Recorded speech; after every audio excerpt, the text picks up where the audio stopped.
Are you ready to pay $80, $90, $100 and more? Not for giant MMORPGs, but rather for kiddie games like Mario Kart? That's what Nintendo is selling, and they hope that you'll be buying. But some are vying for a cheaper alternative, and many are disappointed greatly with the Nintendo Switch 2 announcement. Today we'll tell you what went wrong and whether or not audiences will gobble this up. After all, we'll do it right now.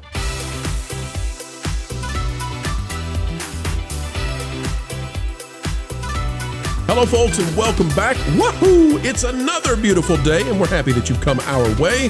Thank you so much for your support of the Pro Channel. By the way, if we have not yet earned a subscription from you, well, it's what we aim to do, and we try to do it every day by bringing you the truth with a capital T, serving you up the excellent videos you need when it comes to entertainment analysis. Today we're diving into video games. It's a place we'd like to be more often, but darn those algorithms, they just won't let us. But you can help out with that. Click the like button, folks, and tell YouTube this is great. Great thoughts and opinions when it comes to all things, not 8-bit anymore, but you know, Mario started that way. All right, folks, we'll get underway. Click the like button, and here we go. It says Nintendo Switch 2 unveiled for June launch with Mario Kart World Bundle and major first-party games. And of course, as you all know, Nintendo is the biggest name in gaming, essentially. Nintendo's long-awaited Nintendo Switch 2 has finally been revealed, and it's aiming to deliver more than just a hardware upgrade. It's launching an entirely new era for the iconic Japanese game maker. The new console releases June 5th, with pre-orders opening April 9th. It's bringing with it a lineup of flagship titles, including Mario Kart World, Donkey Kong Bonanza, and a new Hyrule Warriors entry. Though pricing wasn't disclosed during the morning's Nintendo Direct, the company confirmed a $500 launch bundle that includes Mario Kart World. The base model without the game will retail for $450. A dedicated Switch 2 website is expected to go live later with more pricing and pre-order details. By the way, one of the things that's got some people unhappy is that apparently Nintendo is going to be charging a lot for these games now. How much? Well, we're talking about $80, $90 for some of these games. And that has people a little bit distraught, saying that people can't afford gaming anymore. There's also been a very strange rollout of the Nintendo stuff. I'll hand it to Jonas to give us a rundown of some of the weirdness when it comes to the past week for Nintendo. Well, it's Nintendo being Nintendo. They're, of course, announcing a console that is almost the exact same in hardware than the previous console. So therefore, they are changing all of the rules around how software works, how sharing works, how pricing works. One particular bit of insanity is now there are different kinds of upgrades. If you have a Nintendo Switch cartridge or a game that might exist on both systems, Nintendo Switch games will play on the Nintendo Switch 2, and some will have free upgrades that are just free, no problem. Some of them will have Nintendo Switch 2 editions, which have upgrades that you will have to pay for if you want them upgraded on the Nintendo Switch 2, unless, and 2 of the 8 titles, I'm talking insanity on purpose. I'm telling you what it is so that you all understand how nuts this is. Games like Breath of the Wild and Tears of the Kingdom will have free Nintendo Switch 2 editions that you get for free if you are a member of not just Nintendo Switch Online, but Nintendo Switch Online Expansion Pack. But those upgrades are graphical unless we're talking about what comes with the smartphone extension, which is now being added to it. Not counting the fact that if you buy a Nintendo Switch 2 edition of Metroid Prime 4 Echoes, you're actually just getting Metroid Prime 4, not Echoes, Beyond. You're getting Metroid Prime 4 for the Switch with an upgrade pack for the Nintendo Switch 2 edition also in the box. This is just the confusion when it comes to software on this game, not counting the fact that they are raising the price on the system to $450 here, called that a while back. And also games might be $80 for most games, although some of them are 70 and some of them are 40. It's a little nuts, and people are reacting for the digital strongly. and 90 for the physical. Yeah, I'm waiting for confirmation on that one because a lot of the pricing I'm seeing is saying 80. I'm not saying 90's out of the question, and it would be Mario Kart World that is 90 if it is in the physical edition, but they're charging 50 for it if you get it with the bundle digital with the system. It's nuts. The whole thing is nuts, and it gives people like me who want to, ADHD and autism or whatever you want to call it, go into deep dives into the back pages of what is going on with Nintendo. We still don't have confirmation that digital copies will transfer from the Nintendo Switch to the Nintendo Switch 2. And we also don't know if it's one way, as in it's been with like DS to 3DS or Wii to Wii U, where you can't use those on the Wii anymore after you transfer them to the Wii U. This is a classic case of Nintendo either taking advantage of the interest or being a crazy Japanese company that doesn't care about its customers, except when it comes to actually making the games, which are the greatest games that have ever existed, in my opinion. I'm starting to think that Nintendo fans are actual masochists. Maybe. Like, I'm starting to think that they enjoy the abuse that Nintendo doles onto them and treat the way it treats their customers, because, like, at this point, I don't even understand how this company is still in business, but yet they just continue to keep doing what they do, and people say, yes, please, may I have another? Well, I'll tell you this. It's been a very messy rollout for the Switch 2, as best as I can tell. And that's not all. We'll come back to this in a minute. The Zelda trilogy stuff, and that may have wiped out the relationship, at least for the next few years, with Universal, because Universal thought they had an NCU winner chicken dinner with Nintendo, and now that rug's been pulled out from under them. A live-action Zelda definitely competes with whatever might be coming out in an animated world. So, Erica, before we talk about Zelda, let me go to you on the affordability question. What do you think about family-friendly Nintendo now going sort of into an elite arena where these games are going to cost a massive amount of money? I mean, we're talking about just under $100 for a game for your kids to play.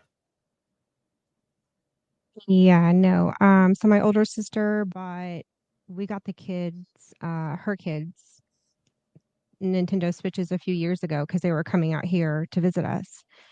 And I bought them 2 games. So each of them had each of their, I forgot, it was some Mario game. I forgot which one. But at that point, my sister was kind of complaining how expensive it was. And now that this is on the table, I know the kids are going to want this, but I know my sister and brother-in-law, they're not going to be able to afford it. And from then to now, my brother-in-law has we'll say, even better paying job than what he has had previously. So they're not going to be able to afford it. And he makes really good money, but they're not going to shell out for 3 kids all this. It's going to be too much. I already know. I know my sister. Yeah, absolutely. Andre, your thoughts on the very well, maybe this has been a long time coming. I don't know, Andre. What do you think about that prices held for so long while other industries inflated, and the gaming industry just can't make it anymore at $49.99, $59.99, and even $70? Well, there's 2 sides to this, because one, Nintendo has been doing this for a very long time. And if you go back in time, this is basically the same prices that they used to charge for Super Nintendo games. I remember I was like, this is the price I would pay for an old Sega Mega Drive game. Like when I first bought the original Sonic 3, it was like the equivalent of like $80.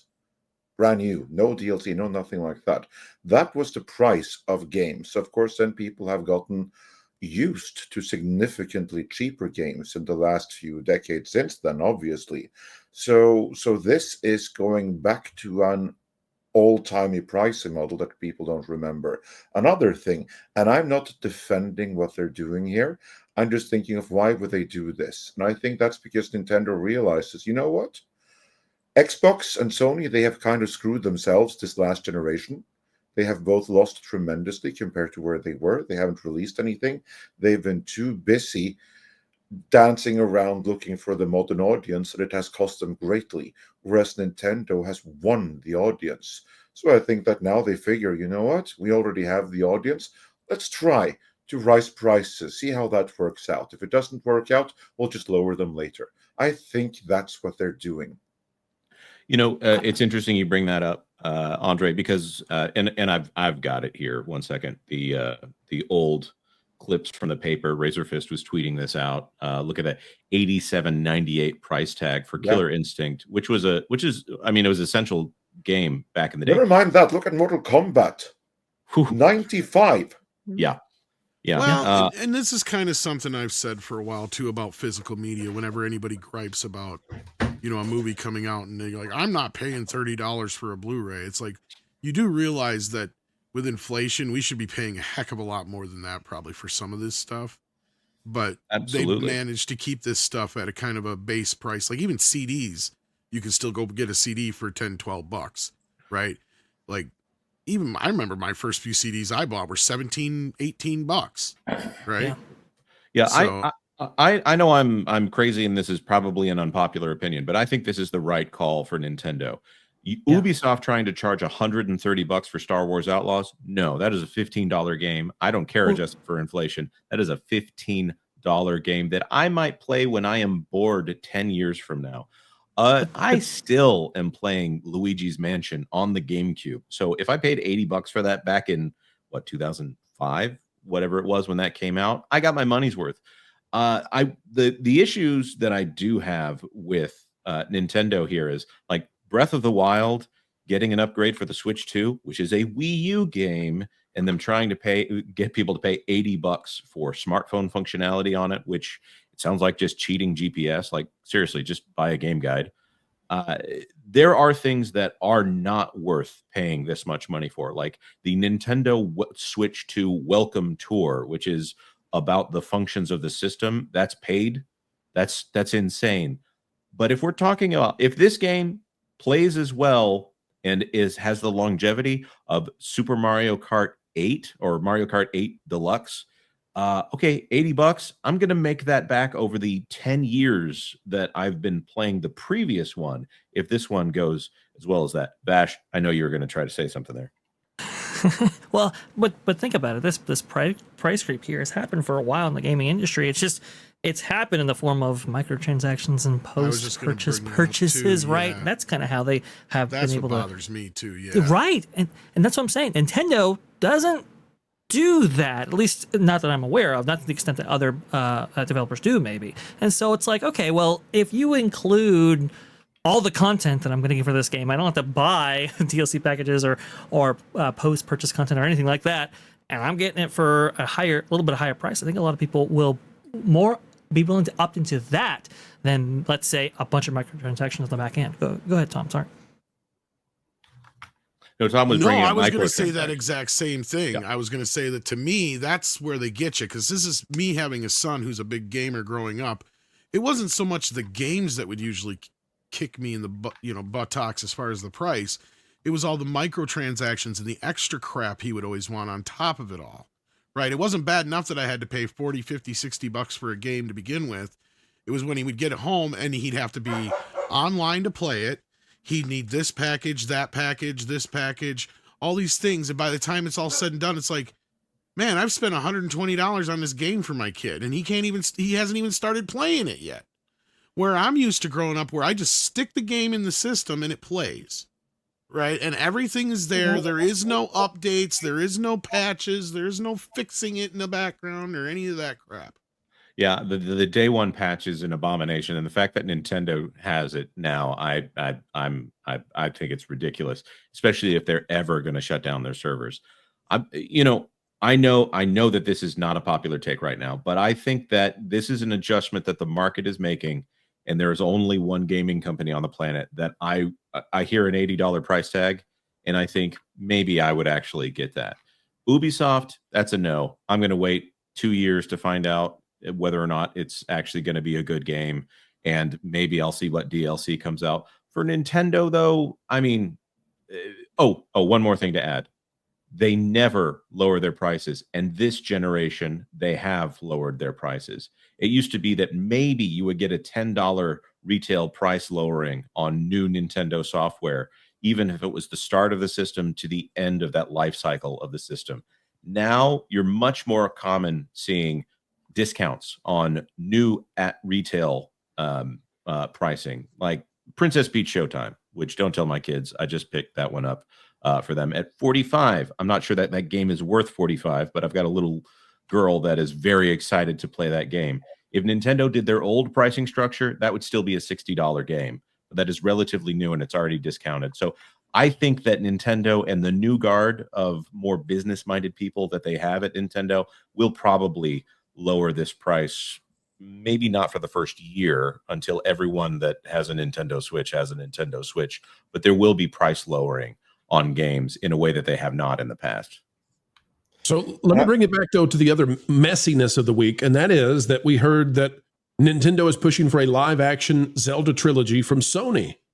And that simultaneous, also seemed to sort of pull the wind out of the sails of the idea of a Nintendo Cinematic Universe out of Universal and Illuminations. So when you add all this together, the fact that this was not well packaged, and that's what I'm going to say, Jonas, like, I don't want to weigh in on whether or not I think the price is too high or too low, because I think the market decides that. And so I'll wait and see what the market does, and then we'll know the answer for sure. But what I do know is that the announcement didn't engender a lot of excitement from Nintendo fans. Instead, there were a lot of boo birds. And when you've done that, I think that means that the messaging was not prepared in the best way to get the best excitement out of it. And maybe there was no way around it. But what do you all make about the messiness? I think Andre was chiming in there a second ago. Yeah, all I was going to say is another thing occurred to me about the price level, because honestly, I'm not that bothered about the price, to be honest, because again, I remember what games cost, and we forgot about inflation. Yeah, we'd pay like 70, 80, 90 bucks for games in the 16-bit era, but add inflation to that, those games cost like 140, 150 bucks by modern standards. Yeah. That's right. All right. Well, folks, that's the situation with Nintendo. We'll keep an eye on it. Erica, any final thoughts on what's happening with gaming? And Nintendo is aimed at the smaller kids, the more family-friendly crew. Do you think it's going to go well, bad, poor, ugly, great? What say you? It just depends on the family. If they can afford it and they'd rather their kids play games than be on television and movies, they probably feel it's an investment. I know I was one of those parents. I didn't trust television and movies, so not that I needed to push gaming too hard on Christian, but we didn't hesitate to allow him to game because the games were safer. There was no messaging, and we were able to pretty much escape a lot of the woke influence, at least with him. And he was born in 2003. Absolutely. Well, there's that. Nintendo has been a safe haven. Hopefully it will continue to be so for so much longer. And that would be a great thing, because it puts pressure on the Western companies as these other places do so well. Reminds me of the story we carried not so long ago about Mark Kern, the guy who made World of Warcraft, essentially saying that Korean studios are begging Blizzard to let them make StarCraft games because nobody believes Blizzard can anymore. The studios outside the West are making the best stuff right now, and it may be because they never adopted DEI. Well, folks, we've come to the end of another video of pure excellence and fun, explaining entertainment, keeping you ahead of the culture curve. That's what we hope you believe we've just done. And why should you believe it? Well, because we've done our very best to make it so, to be true, to be factual, and to do what the mainstream so-called access journalists simply won't. Folks, you can help share this out across the fruited plains of YouTube by clicking the like button, share, subscribe, click it, stick it to the algorithms. It is the notification bell. Drop a comment down below. Let us know your thoughts. And folks, as we get ready to say sayonara for now, we ask that you keep learning, keep growing, and wherever you are and whatever you're doing, keep having fun. Why listen to music made by people and companies who really don't like you? Check out Vacation Radio today and prepare for all new content made by the people behind the WDW Pro channel. It's the place you need for all the music. That should be fun.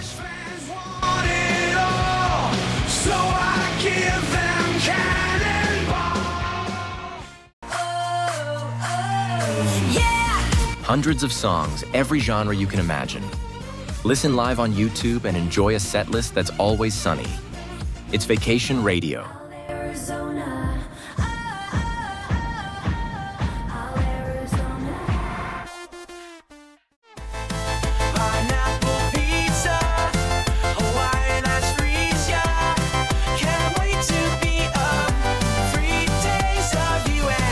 What are you waiting for? Every WDW Pro video has a link to Vacation Radio in the video description. Try it out and subscribe today.